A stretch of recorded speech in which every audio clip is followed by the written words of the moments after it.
Good morning, good evening, good afternoon. Welcome to the Conscious Cup Podcast. Welcome, everyone. Welcome. I am Leonard Elijah Shemtob. And I am Amir Araghi. And we are the Conscious Cup Podcast. Just as many of us drink our coffee to get through our day, the Conscious Cup Podcast is about filling your soul with the guiding light of energy to navigate through your week. And on today's show, we are going to be talking about some really exciting stuff. And we're going to go through the grind, where we talk about upcoming events in the spiritual community. Then to filling your cup, where we get to the main subject of the week, which today is realization of oneness and the process and how. Realization of oneness and the process of how. We're also going to get to filling your cup. That was filling your cup. And we're going to get to what's brewing, which is a peek into the current state of global consciousness. And finally, Spill the Beans, where we discuss our weekly spiritual task that involves both you as well as us and all our personal reflections on them. So, with that, we ask you... What are you filling your cup with? That's right. What are you filling your cup with? And we are filling our cup today with Ram Dass and mint tea. Mine says the days are long, but the years are short. That is very, very true. And I think I'm drinking... What am I drinking? I don't remember. You're drinking a raspberry tea, I think. Raspberry tea from 1994. That's right. It was very dry. But it's all good. It's just drier tea. All right. So let's get into it. We're going to start with the spiritual events. There is a spiritual event happening on May 20th. And it's done by this group called Insight LA. They are a Buddhist group in Beverly Hills. They are off of Benedict Canyon, and they have a beautiful property in Benedict Canyon, which is surrounded by trees, lush plants. Now I've done a number of meditation retreats at this place. What's their name again? Insight LA. Insight LA. Okay. So on May 20th, they have a program, a day of awakening the senses by expanding our mindfulness of touch, sound, sight, taste, and smell. Expect to move through varied forms of individual and partnered meditations, including silent meditation, mindful movement, mindfulness of eating, and mindfulness of sound. They'll use direct experience of our bodies to awaken awareness, embodiment, and insight. That's awesome. I love it. It's in the Benedict Canyon Retreat Home. The teacher is Justine Dawson. She's a teacher in guided meditation, intimacy, and awakening, a 25-year practitioner of insight meditation. And she's worked under Jack Kornfield, which some of you may know. He's been in the game a long time. He actually did a lot of stuff with Ram Dass back in the day. It's from 10 to 4 p.m. on Saturday, May 20th. Everyone is welcome as far as the experience level goes. There is, I'm sure, a price to it. We don't receive any type of kickback from these people. Again, I've just had good experience there myself. I don't know the price. You actually have to sign up to sign in to see that. But they're all reasonable. The meditation retreats I did there myself were a completely reasonable price. There were 2-day meditation retreats, and they were, nice. You don't think twice about the amount of money. It's not expensive for what you get. And they're a good organization, and I think for those looking to experience an opportunity to step out of their normal routine and go within, and also work with others to go within, which is an interesting combination of juxtaposition of duality, like we talked about last week. It's worth going for. Anyway, that's Saturday, May 20th, 10 to 4, insightla.org for more information. Insightla.org. Okay, again, it's called Awakening the Senses. That's the single day retreat name. Very cool. Yeah, I'm actually going to talk about a event that I went to last week, which was the Rumi Academy concert. Ooh, yes, that looks so good. Yeah, it was really great. It's a great energy. The whole thing with that is, and there's a couple organizations that do this now. They take poems by Rumi. This one is all Rumi. So they take poems by Rumi and they put them essentially to melodies. And they sing them, and it's really, really beautiful. It's meant to bring out the meanings as much as possible of the poems. In Farsi, usually when there's one line, we call it Shah Bait, which literally means like the king line. the one that is like the most Shaw is important. king. Bait is. Bait is like a line. It's like a line of poetry. I didn't know that. Yeah. So usually a I lot thought of a line them, was a chat. that is too. Yes. But Yes. it's another one. Yeah. Bait? Like fish bait. Yes. Huh, Exactly. interesting. Yeah. Okay, Yeah. you guys It's are learning Farsi. If you Farsi don't as know well. Farsi. Yeah. We do everything. Language. We'll bring some culinary arts into it next week. But it was great, you know. And so So is this in Farsi, this event? the event is in Farsi. Yeah. Oh, it was. But there was astonishingly to me, there was actually non-Persians there, which is really, really great. And I give those people so much kudos, because coming to an event where you're literally sitting there having no idea what they're saying is really, really powerful. Now, at the same time, I've been to concerts where they don't Yes. sing You've in been to English. Gypsy Kings? Gypsy Kings, Gypsy exactly. Kings is one yeah. where you may only know a few of the words, but you cannot fight the vibe. No. That's a vibe. It's right there, exactly. And so everything kind of comes down to it. Bamboleo, bambolea. See, we even sing for you guys. Yeah, we should have given them a trigger warning to turn their volume down. That's true. I'll have to edit it later down.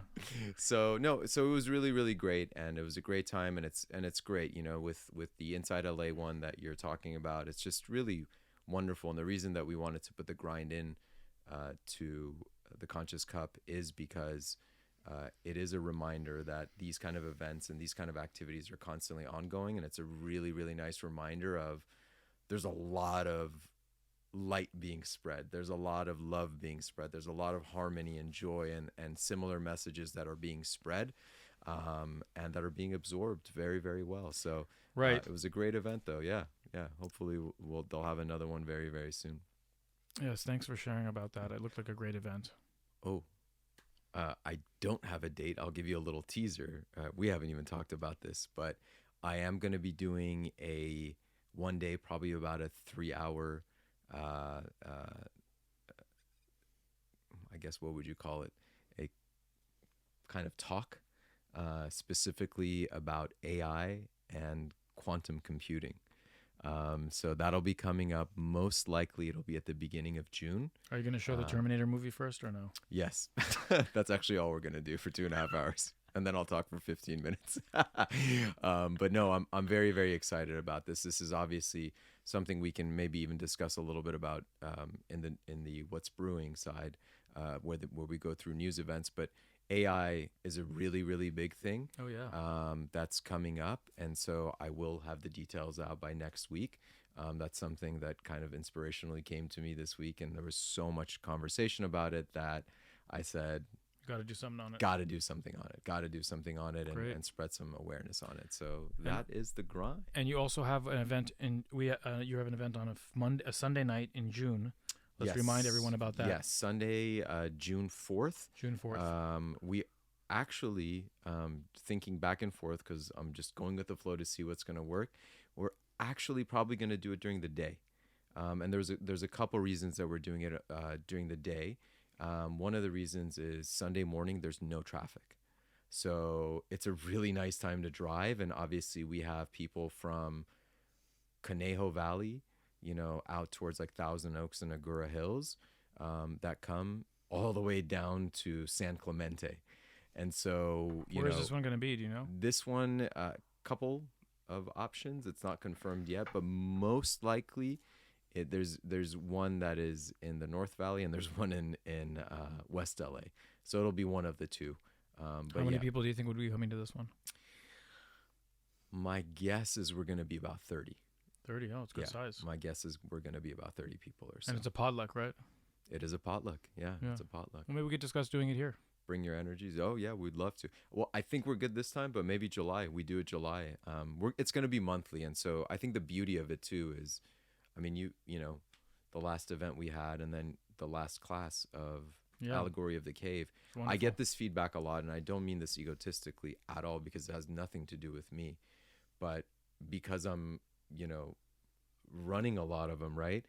The one comment you always get from the people who host is, man, that energy just stays in my house for the longest time. Yeah, it's so nice. nice. And so, you know, it's wonderful that we have people like yourselves that are very willing and capable hosts. Well, thank you so much for the compliment. I appreciate that. Absolutely. And he has a beautiful view, by the way. Yes, right here at the Redwood Forest. All right, so... Heading on to the main topic today is going to be called, it is called Realization of Oneness, How and the Process. So I'm going to start by reading something short, but then we're going to break it down and we're going to talk about it, okay? And I'm definitely wanting your participation and your feedback in this, okay?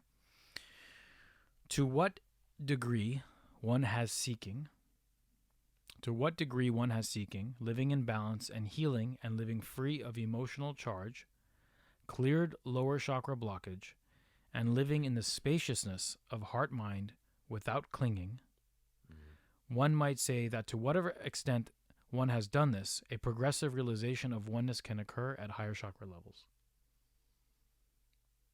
I mean, that's clear and very beautifully said. So well said. That's Very a shout out to said. Scott Mendelker. He's so great. Yeah. To what degree one has seeking, living in balance and healing and living free of emotional charge, cleared lower chakra blockage, and living in the spaciousness of heart-mind without clinging, one might say that to whatever extent one has done this, a progressive realization of oneness can occur at higher chakra levels. Mm-hmm. So That's beautiful. let's take a second now and talk about what it is, realization of oneness. So realization of oneness, it's a realization, right? Mentally, what's the word?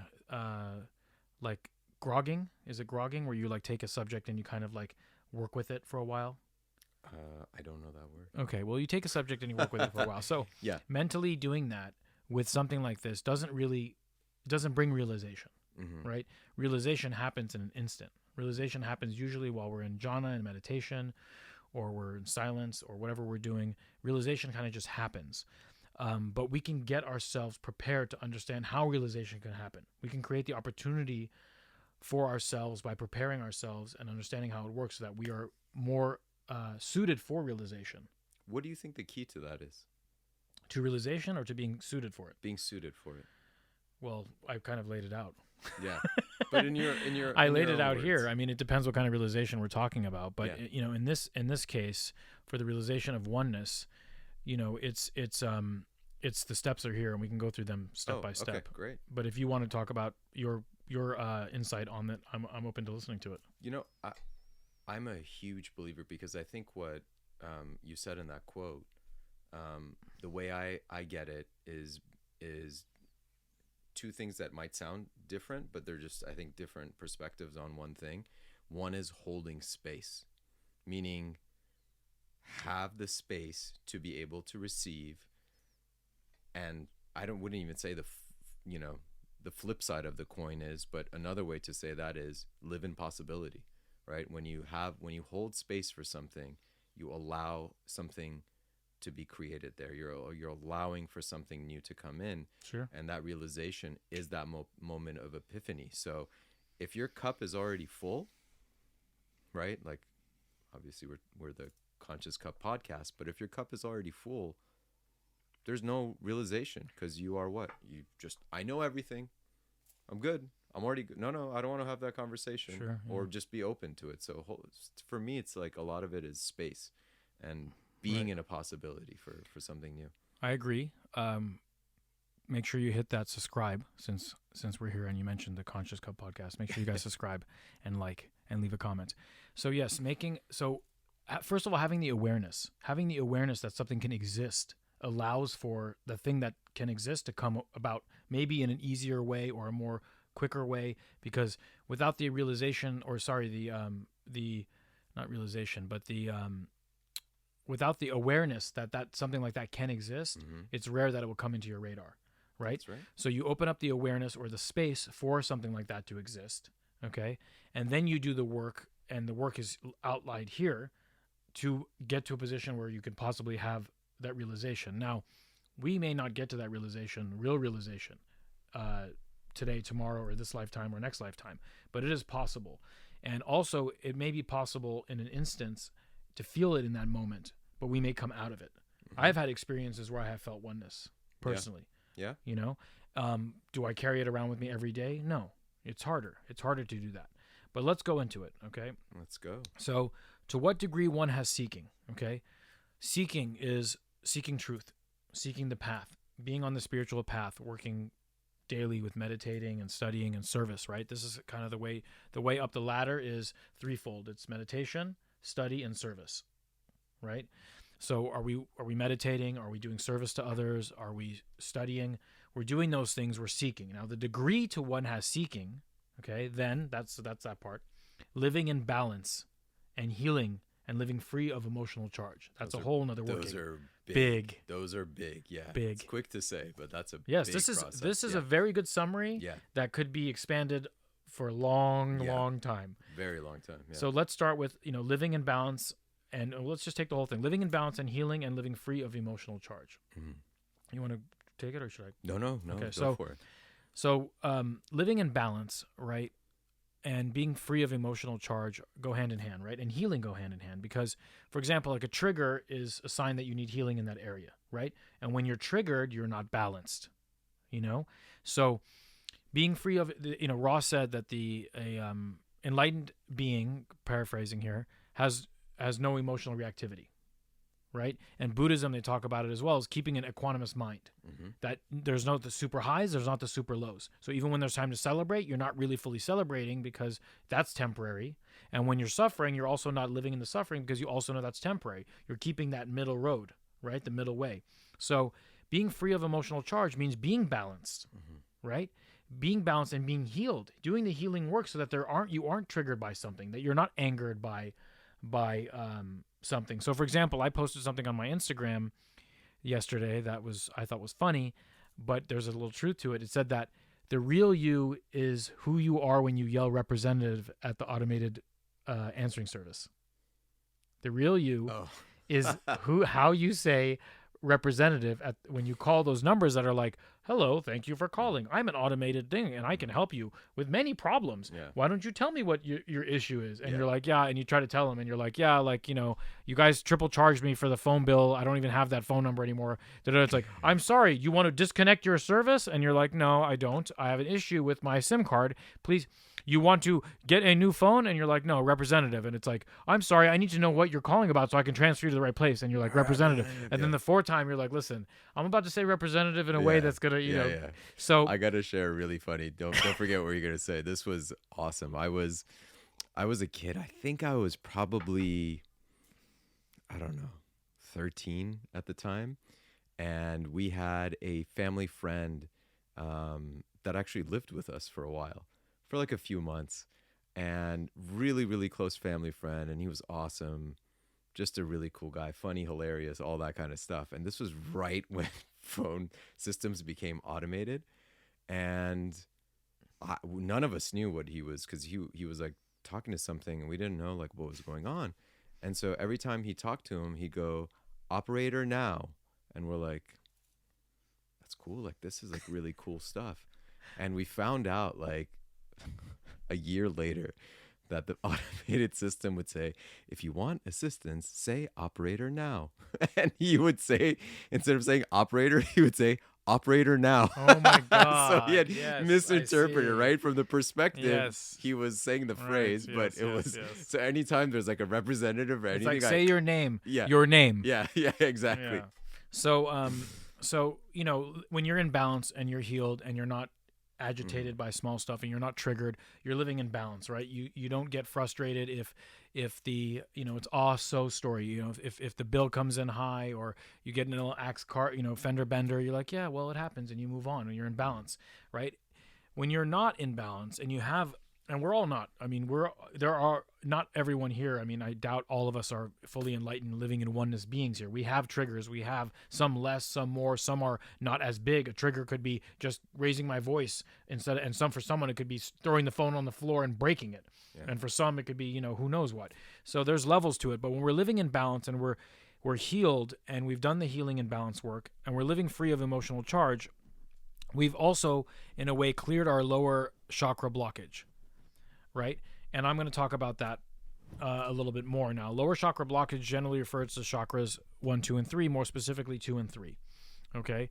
Now, all of our chakras have blockage to some degree. None of us have fully cleared chakras. If someone's going to say, I'll do a meeting with you and I'll clear all your chakras, what they're telling you they're going to do basically is take you out of the octave in 1 hour session. I mean, it's not Right. possible. This is Right. work you do. This is your life's work. Your chakra system is basically your report card of your spiritual evolution on this in this Right. soul's journey. Right. So it's not a simple thing like, oh yeah, I went and did a meditation, I cleared all my chakras. Now when we do meditate, we can unblock chakras, Right. right? But it's a much bigger it's process a much bigger than work. to say, look, there's no doubt that you can have these times where you have those moments in it that are, they do that, but the issue is they don't necessarily, it's not a full healing. It's like you've had years and years and years of grime, and now you've poured some water and the surface layer of the dirt is gone, Right. but it's really there. Real quick, this reminds me of something, a couple lines in a Rumi poem where he says, you look down at your own stream and it's really clear. You can see all the way to the bottom. But he goes, what happens if you put a twig in there and you start moving it around? Is there dirt still down there? Are you being real with yourself? yes, Have there you is. really Yes, cleared yes. those chakras? Or is it like, it looks good now? Yeah, and that's spiritual bypass. Many of us do that, especially in the new age community. Oh, everything is well. I'm getting better every day in every way, and let's not address my real issues and just we'll just put whipped cream and cherry on top of whatever's below there. So chakras 2 and 3, this lower chakra blockages generally lies there. Chakra 2, sacral, how do I see myself? And chakra 3, solar plexus, what am I to the world? These are the two things where most of the world is in this lower chakra space, okay, below the heart chakra, the 2 and 3, sacral and solar plexus chakra. And why do I know that? Well, you see it in your behavior, okay? You see what people do. People spend money to look a certain way, right? We're talking about chakra 2 and 3. How do I see myself and how does the world see me? I want to look better. I want to have this. I want to be, and look, I'm not immune.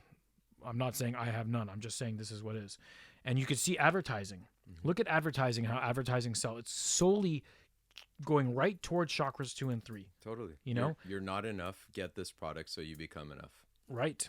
And it works. Yeah. Because people have blockages in chakras 2 and 3. They're insecure. They feel like their neighbor's going to get ahead of them. They don't have security in who they are and how the world sees them. But if you look at some people that are further evolved, even some older people, right? They don't care. No. They don't care. They're past that point. They did the work. Yeah. And now they're at a place where they're like, I don't really care. I live freely. I live freely, and that doesn't make a difference to me. I'm not interested in those things. So the beauty is, even on like just a natural progression, just being older gives you that perspective. So even if you haven't per se have been seeking that work out, just because you've lived longer, you just kind of don't care. You get a better perspective. The work will come through that time if you're doing it right. Now, That's not right. everybody, but it can. So chakra 2 and 3 is a lower chakra blockage. Just chakra 2, this energy assists in letting go, accepting change, transformation in life. It's also a direct line to our creativity, our intuition, our sexual pleasure. Okay, a lot of advertising, a lot of things is sexually, charged. And that's 1 and 2 chakras. Yeah. Right. Survival's in that state a lot too. There's a lot of overlap there. Yep.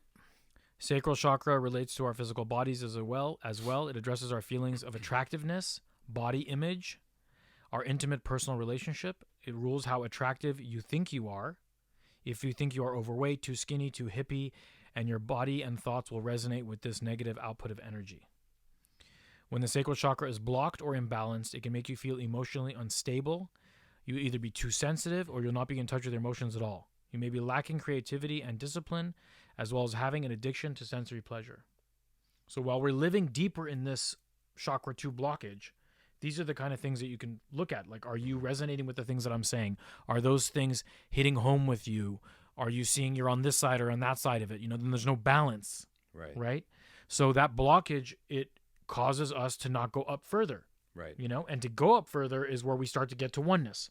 So if we want to get to oneness, we need to take care of the things at the bottom of the ladder. If we want to get to the top of the tree, well, when we're going to start here, we got to be able to climb up the top. But if we have a big hole or big block right here in this tree, right?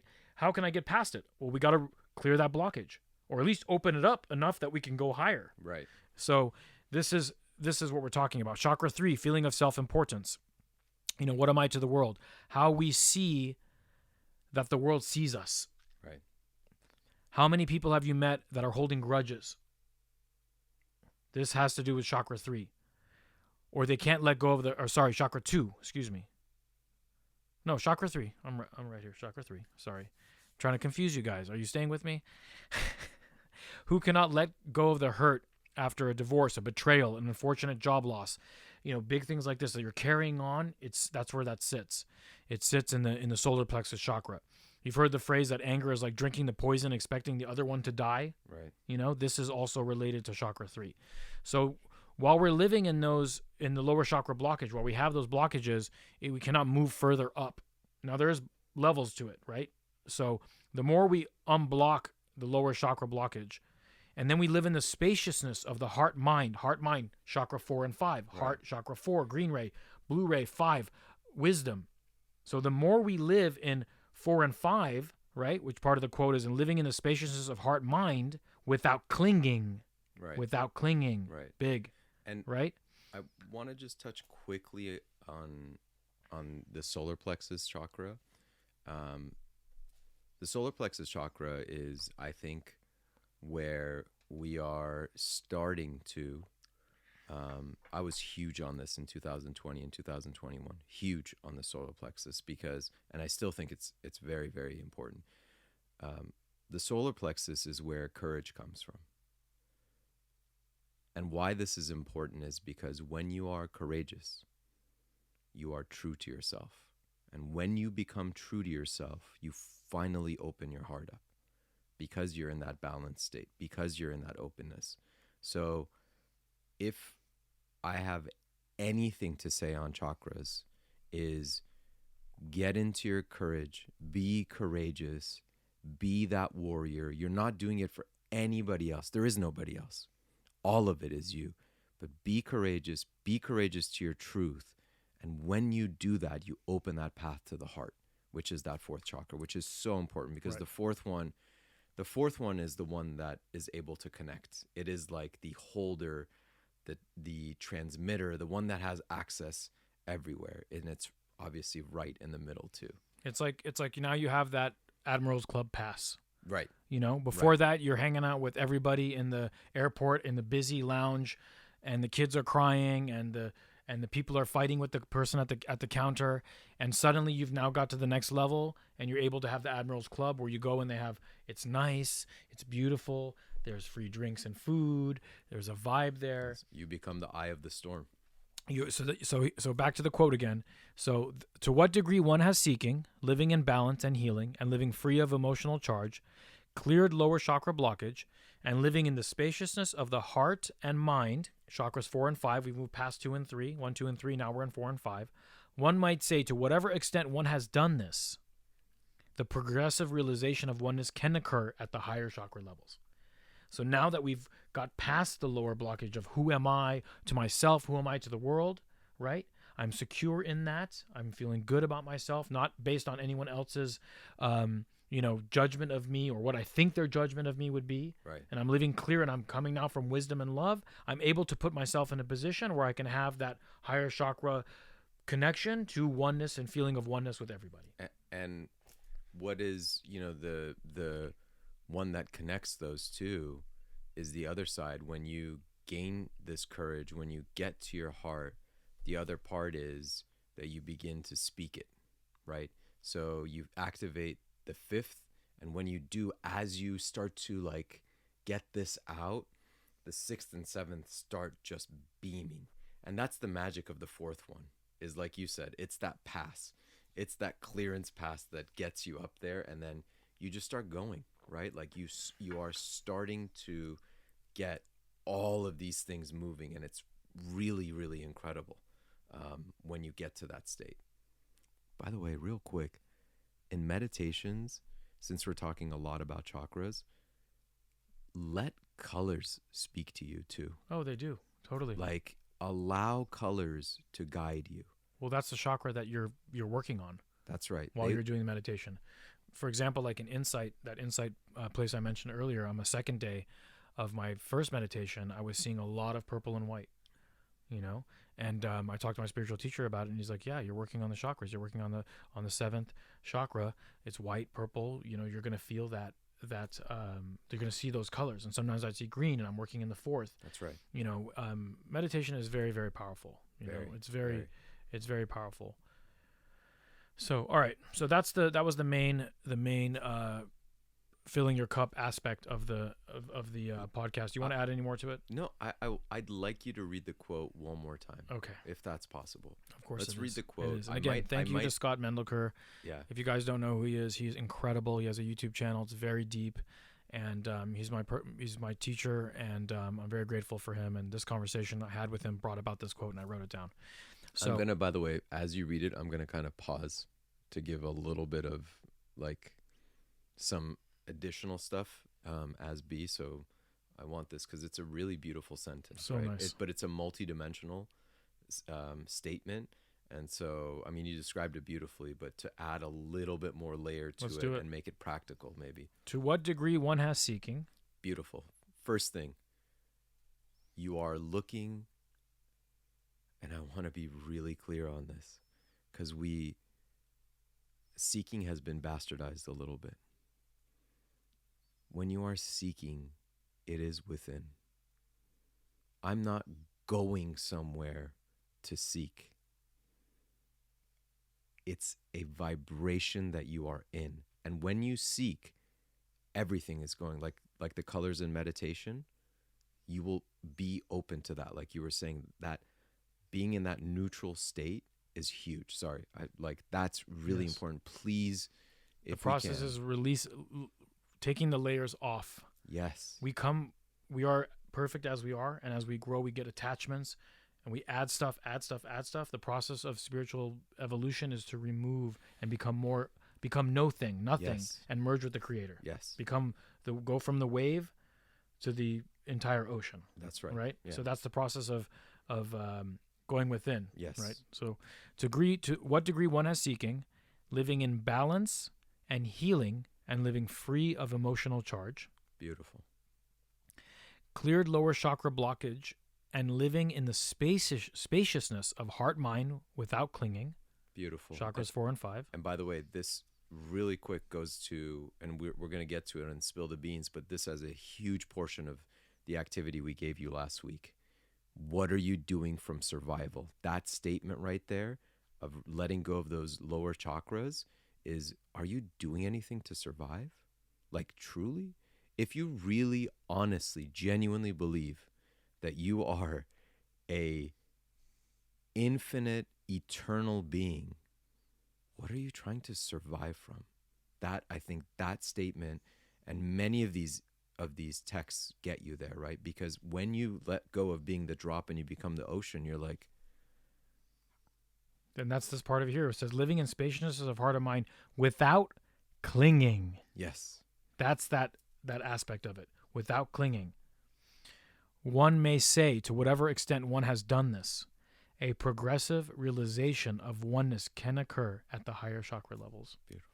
I mean, the deeper you go into that ocean, it's a silly example, the more you go, the wetter you get.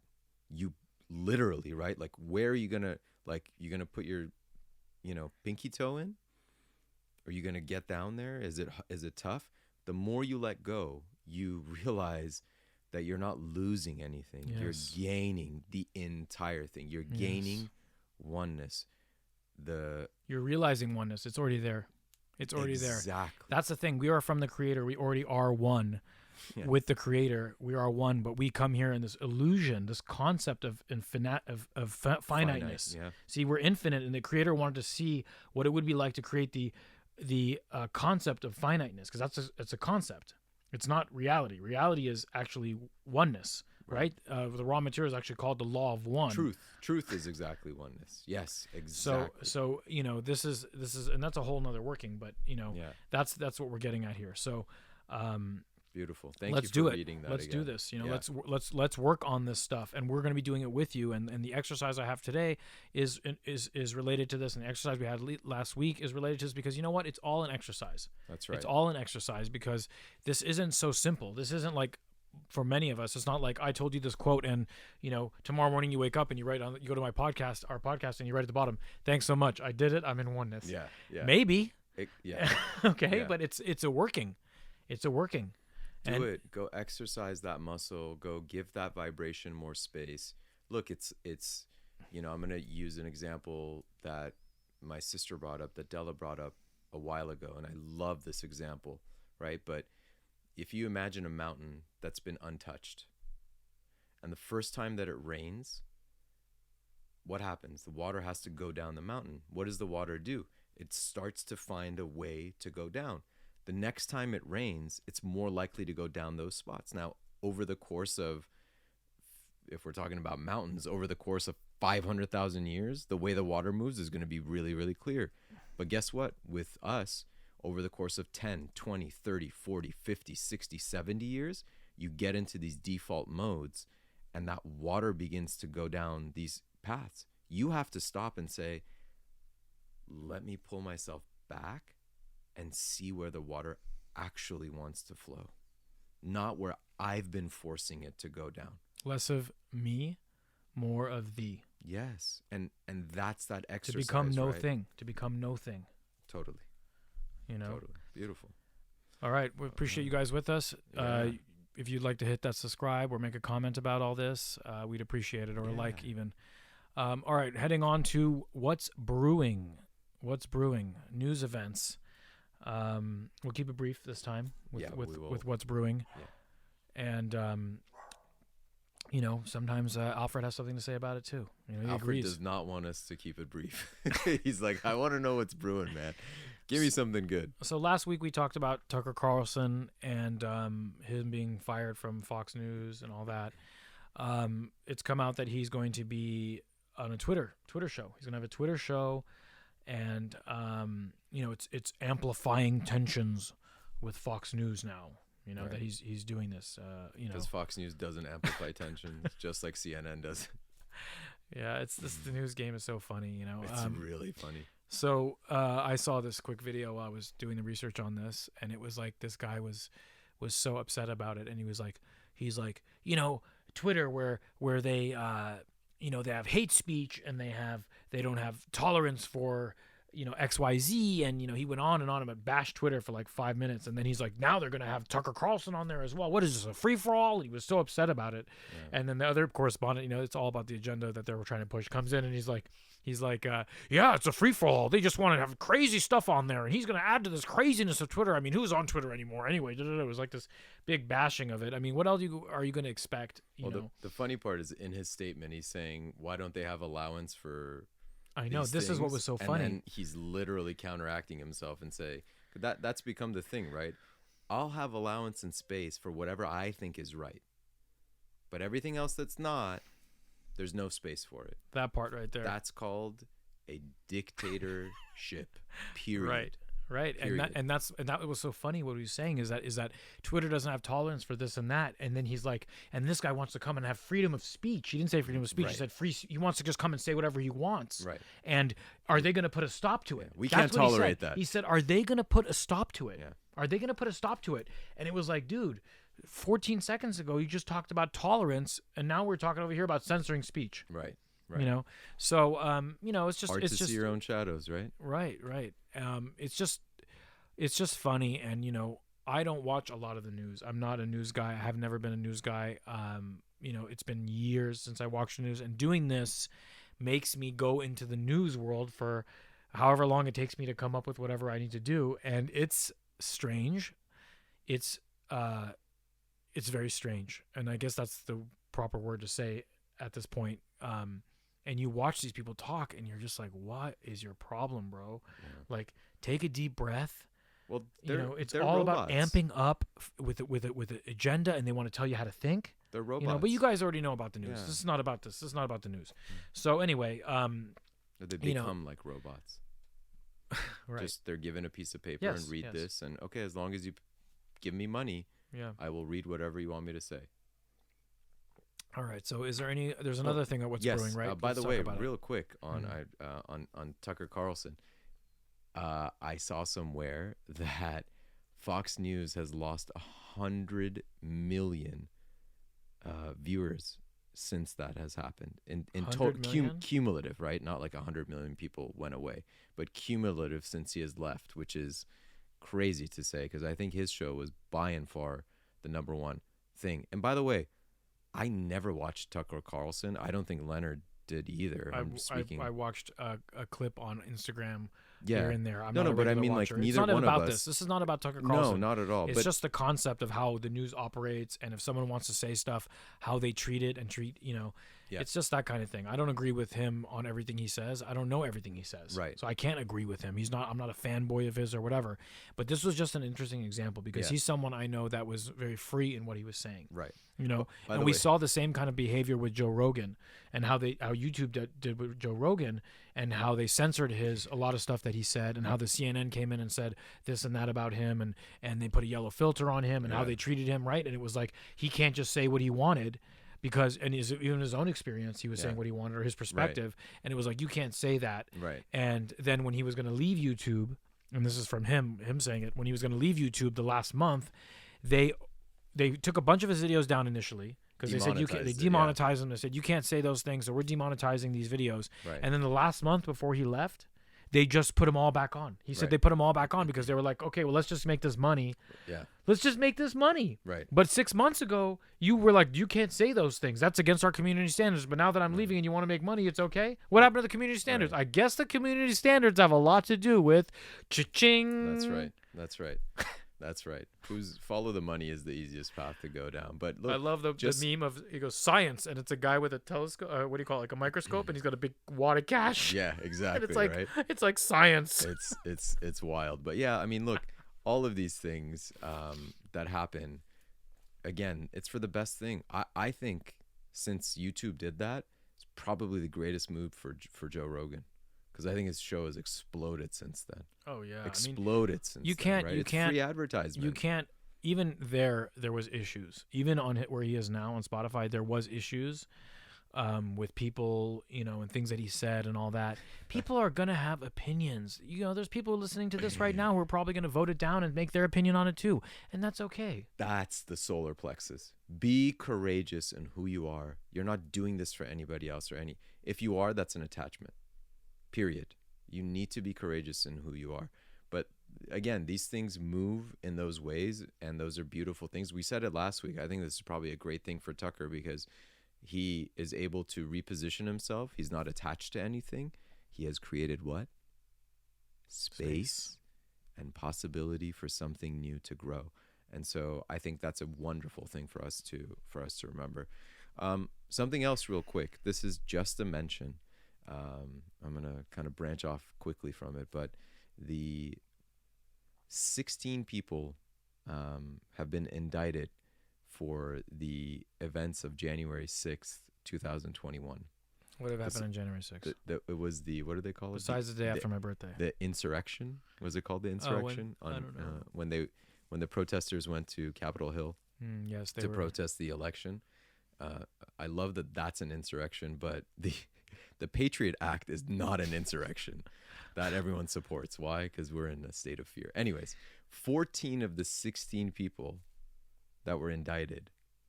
This is insane. 14 of the 16 were either FBI agents or FBI informants. Really? And this came out. This is people can. This is verifiable. Yes. And they allow it or it's suppressed. It is. Well, it's very hard to find it. Yeah, I figured. Right, but that is so. It's like the conspiracy theorists are running out of conspiracies.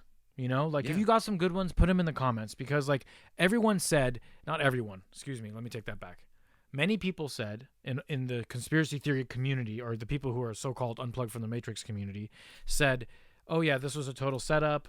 They walked right in." They did. Leonard, sorry to interrupt you. There's literal videos of the police navigating these people. That's what I'm saying. That's what I'm saying. And but they're like, no, you know, the certain medias were like, that's not what happened. That's just a misviewing of the video. That's not what took place. And it looked like to me, I didn't spend a lot of time watching it because again, I don't care so much for the news. But the stuff I saw, it looked like it was pretty easy to go. Now I've seen at around the same time some protests where people were beat to hell, and that didn't look like what was going on. No, you know. I can't imagine if I went to the Oval Office and sat in anyone's chair and put my legs up, what they would do to me. I cannot imagine what would happen. I mean, I would say that if I gave money to anyone listening right now, if I said I'd pay you $1 million to go break into the White House and go sit in the Oval Office and kick your legs up on the chair, on the desk, I doubt many of you would even try because you think you'd probably be killed very quickly. That's the whole thing is, right? Like when the propaganda comes out, aka the news, all of them, by the way, all of them, every one of them is in that category. When the propaganda comes out, people just immediately move away from just pure reasoning, right? I don't mean this logically, just pure reasoning. Like it's like just move into pure reasoning and say, Leonard brings up the exact point that I always say too.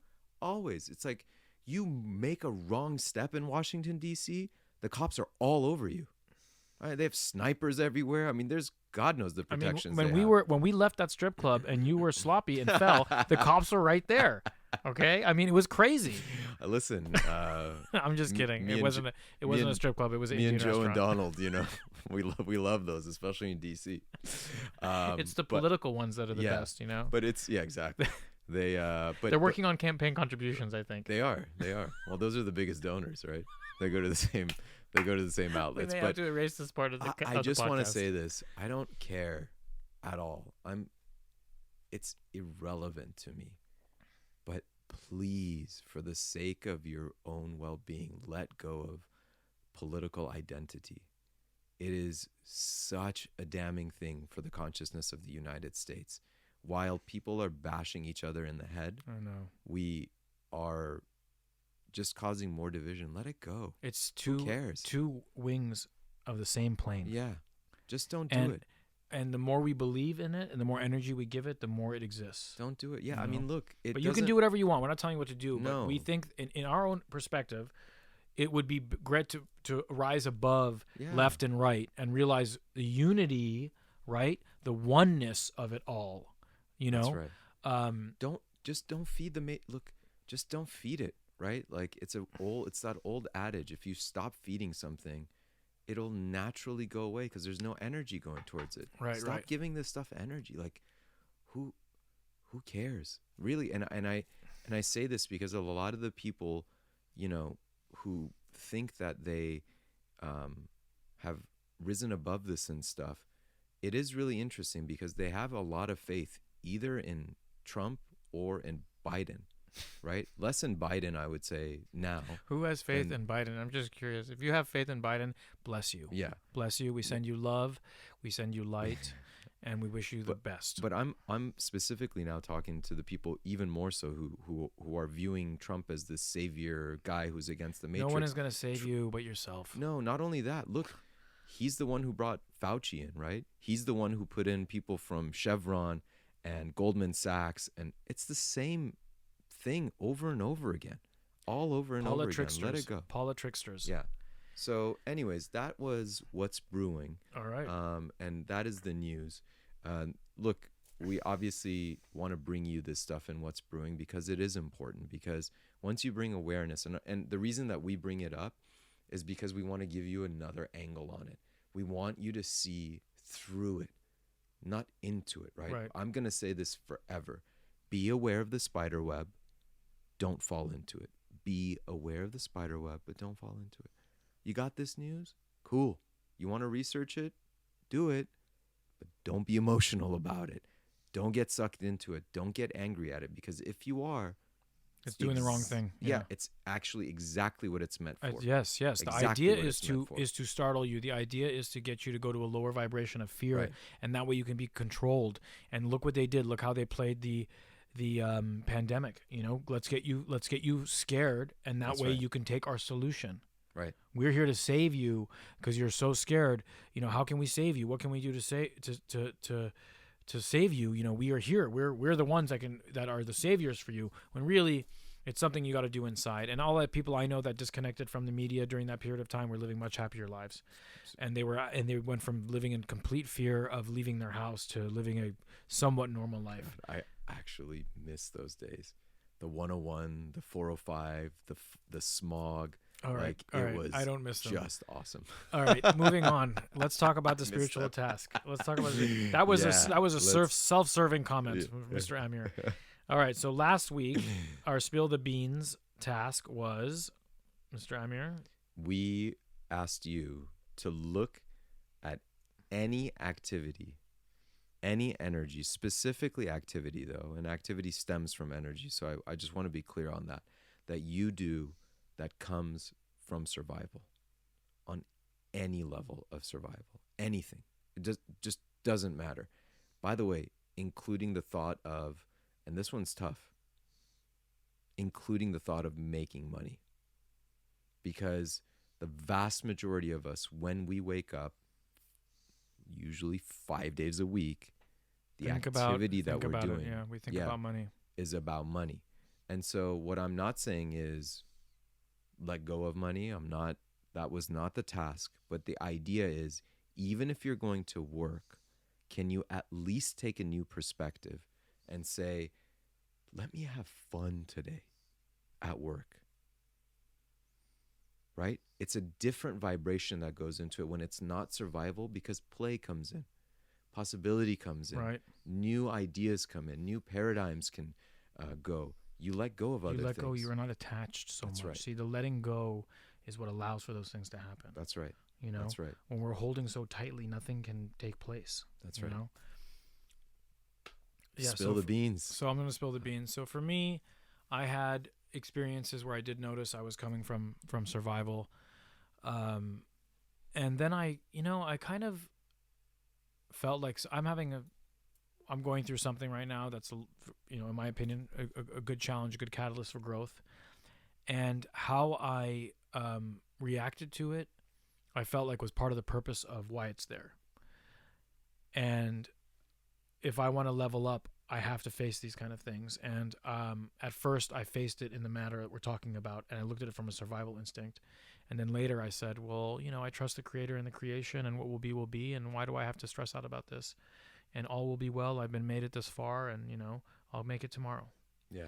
I was driving on the car, and I looked at this older lady, probably in her 80s, maybe even her 90s, in a passenger seat of a Ford, the new Ford Explorer, whatever it's called. I don't know the name of it now. It's, whatever replaced the Explorer many moons ago. Escape, maybe? I don't know.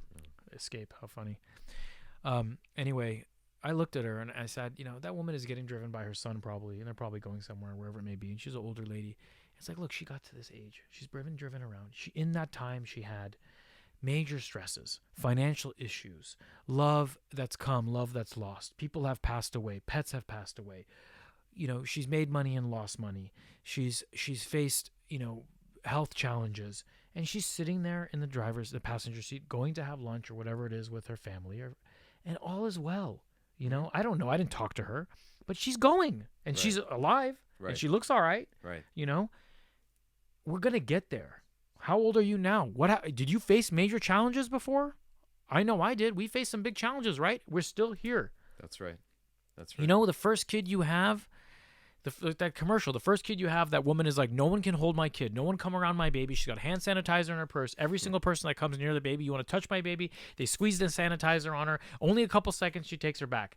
The second baby, she goes to the mechanic. The mechanic says, that'll be $500. She goes, do you take a check? He says, yes. His hands are black from working on the car. She gives him the baby and takes out her checkbook, right?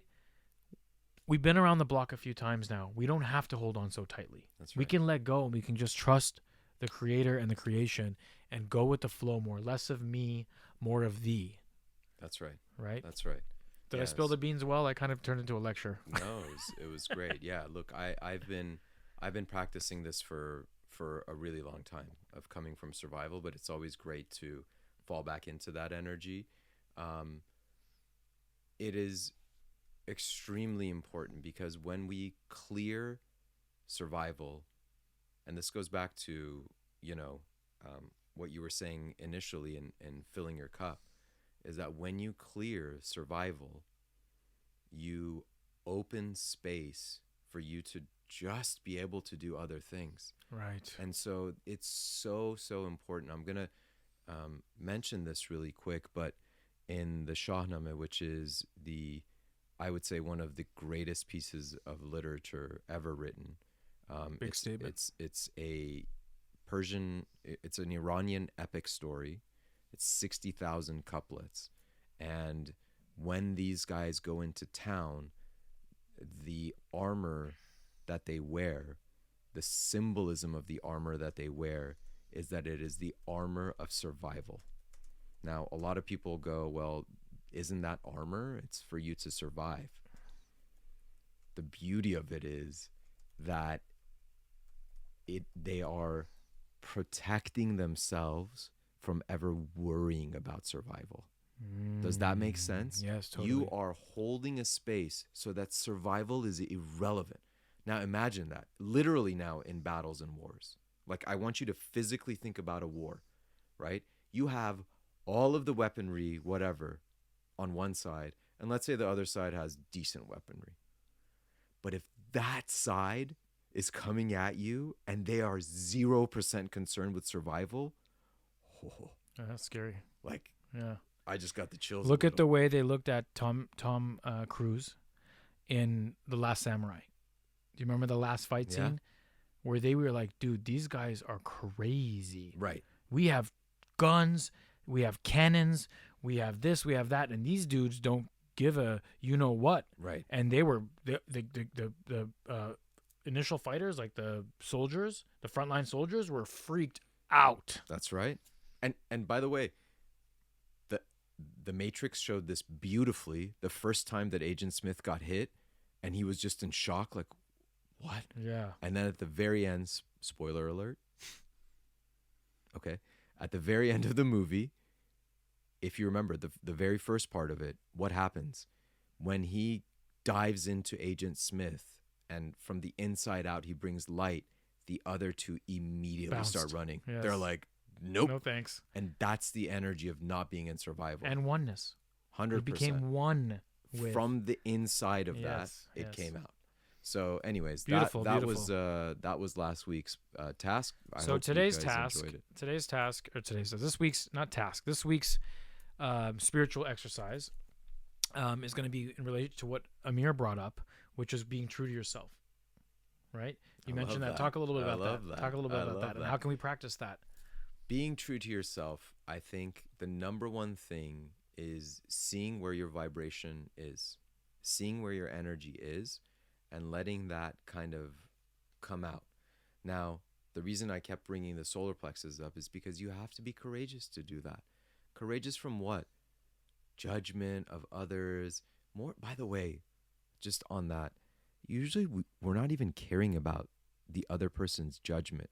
We are judging what we believe is to be the other person's judgment back on. Yeah, that's totally chakra 3. Right? Right. So it's the craziest thing. And here's a little secret insight. 95% of the time, they're not concerned about you. No. They're concerned about themselves. Right. So don't worry about what they think about you because they're just thinking about themselves. 100%. It's like when you walk in the room, you think all eyes are on you, where every single person is still having that. Have you, like, for example, you remember I did the workshop of parallel timelines and realities, and I asked everybody, give me your favorite childhood story. Everyone in their mind is already like formulating answers, and they're not even like, yes, they're attuned, but you're so in your own mind. So the first thing to do is let go. Everyone's kind of in that same vibration, and be true, be courageous to your own vibration. Where am I? Oh, okay. And emotions can be very much like clouds. You are the sky. If an emotion comes, yes, let it slide right by. And as the more and more you do that, the less and less clouds will appear, by the way. Right. So let's break this into an actual exercise. So how can they be true to themselves and be courageous? How can they practice that this week? How can we? The number one thing is, I think, and this is every week we could say this, is take one quick breath, come back into yourself, and go, where am I? And usually when we do that, we kind of reset, going back to that neutral space that you were talking about. And so when we give that space, you also allow this, and look, these emotions, these feelings, these whatever, you allow them an exit door too, right? Like just like that cloud, a lot of the time we become the mountain and it just fills and fills and fills. And what happens? It starts to rain. Right. You don't want to let that go, let them go, see what vibration is. And as you do this, you are then able to start to proactively go into a space of creation. And that is the biggest truth about you, is you're the creator. Absolutely. So if we want to define that down again, so we have a lot of concepts flying around here. Yes, we could take a breath. Is it to take a breath and realize what vibration we're at? Is that the exercise? I think that that's the best way to go. All right. Where am I? This is my true self right now. So where are we? When are we putting this into play? Are we putting this into play at noon? Or are we going to be doing it when we're facing a frustrating situation? Where are we going to be practicing this? Is this going to be a check-in we do with ourselves 3 times a day? How can we put this into actual practical practice? I love that. I think that's a great thought. If you like certain time markers for yourself, wonderful. Put in 2, 3, 5, 10 alarms on your phone daily for the next week. All right, so let's do it right now. Let's make ourselves. So for us here, I'll do a 2 o'clock, daily 2 o'clock for me. Yeah. So, hey Siri, set an alarm every day at 2 o'clock in the afternoon. Okay, so Perfect. Every day at 2 o'clock in the afternoon, and I hope you do the same. You have whatever you have on your phone. Who's the guy for Google? Bixby or something? Just Google. Oh, hey Google. Yeah. Okay. So every day for me at 2 o'clock, and you can choose your time or whatever, I'm going to go ahead and check in with myself, take a deep breath, and see where am I vibrating at. That's right. Am I happy, sad, neutral? Am I in the equanimous state that we talked about, or am I on one side or the other? And I can tune myself up back to where I want to be. Yeah. And you guys can do the same thing at home. Pick a time, pick multiple times, whatever it may be. Maybe you know of a time like on your way home from work where there's traffic. Yes. Or where you get groggy after you eat, or whatever it may be. And you specifically put that time in your phone because you know around that time you could drop down a little. Right. So maybe you choose that time as the time to check in with yourself, take a breath, and see where you're vibrating at, and adjust accordingly. Or when you know you're going to be alone, right? Like I like the car example. If you have a set schedule and you know you're going to be driving at X time, put it for that time. It's great because you have space. You're alone. You can turn the radio off and just kind of be there. And I also want to mention something that you said because I love this. Well, thank you. We often only want to check ourselves. And yes, that's the first step and the big step and all of those things, whatever we want to call it. We want to check in ourselves when things aren't going well. But I also want you to check in on yourself when things are great. Yes, that's what I was talking about earlier too. Yeah. That's why I'm pointing it out again. Yes, when you are in those moments of epiphany, when you are in those moments of oneness, check in with yourself and go, man, yes, this is what it is. Because that is what it is.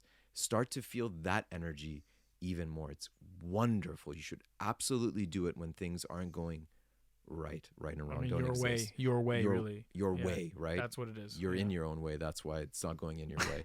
But boom. Yeah. That's good. That was a gem right there. That was a gem. Do that. Thank you.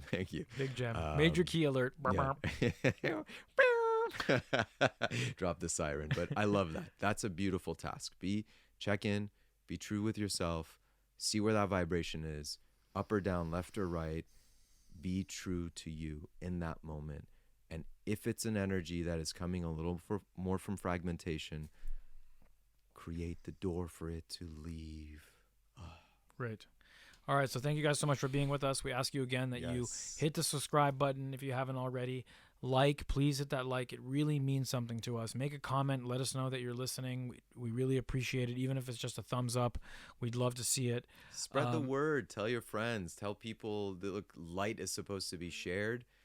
We love your feedback. Leave us comments. Send us emails. Shoot Buy us us inboxes. Stuff. Take us on trips. We love, jewelry. Take us on trips. That was a big leap. Yeah. I'm down with that, though. Take us wherever this is. I want to go there. So I'm just going to end with the quote again one more time, and we'll say goodbye and thank you so much. We really appreciate you guys listening. Thank you, thank you, thank you. Here's the quote again. To what degree one has seeking, living in balance and healing and living free of emotional charge, cleared lower chakra blockage and living in the spaciousness of heart-mind without clinging, one might say that to whatever extent one has done this, a progressive realization of oneness can occur at higher chakra levels. Thank you so much. We appreciate you, and we hope to see you again on the Conscious Cup podcast. Well, that's right. Much love. See Much you guys love. next Thank you week. guys. Thank you. Bye-bye. Bye.